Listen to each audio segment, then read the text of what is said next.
ఈ short necklace చూస్తున్నారు కదండి, దీన్ని కంటే డిజైన్ అంటారు.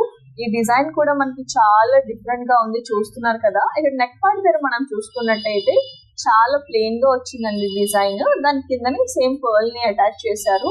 అండ్ ఈ మధ్యలో ఇక్కడ ఫ్లవర్ లాంటి చిన్న వర్క్ వచ్చింది, దీన్ని డై వర్క్ అంటారు. నెక్లెస్ కి హైలైట్ ఏంటంటే ఈ లాకెట్ అన్నమాట, చాలా బ్యూటిఫుల్ గా ఉంది. లాకెట్ అంతా మనకి పచ్చి వర్క్ ఇచ్చారండి చూసుకున్నట్టయితే. దీని వెయిట్ వచ్చేసి 21 grams. ఇది వెడ్డింగ్స్ కి, పార్టీస్ కి, అన్ని అకేషన్స్ కి చాలా బాగుంది.